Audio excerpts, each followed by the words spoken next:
6 বৎসরের সময় যখন মাটা মারা যায়, দাইকা যখন বুকে নিয়ে এই কথা বলে মারা যায়, মুহাম্মদ কুল্লু হাইয়িন মাইয়িতুন, প্রত্যেক জীবিতকে মরতে হবে, কুল্লু জাদিদিন বাল, প্রত্যেক নতুনকে পুরান হইতে হবে। বিদায় বেটা আমি চললাম বইলা জ্বরের ভিতরে জানটা যখন দিয়া দিছেন, হায় হায় আমার মনে হয় আল্লাহ কি করে সইছেন জানি না। এই 6 বৎসরের ছেলে মার বুকের উপরে উঠা মনেই না কত চিৎকার দিছে।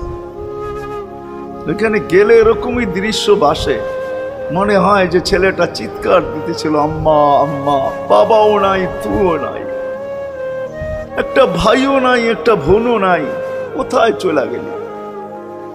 6 বৎসর বয়সের থেকে আবু তালেব, 6 বৎসর 6 মাস বয়সের থেকে 6 বৎসর 6 মাস বয়সের সময় দাদা মারা যায়।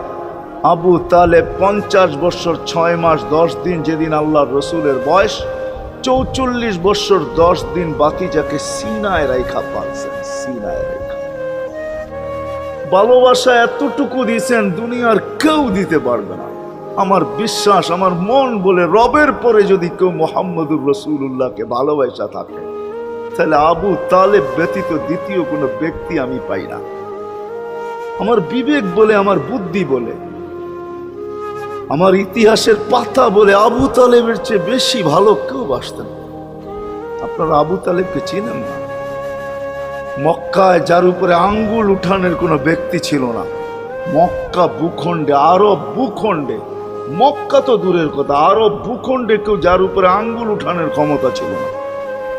খারাপ দৃষ্টিতে যদি আঙ্গুল উঠাইতো তো পাঞ্জার থেকে সাথে সাথে পৃথক হয়ে যেত।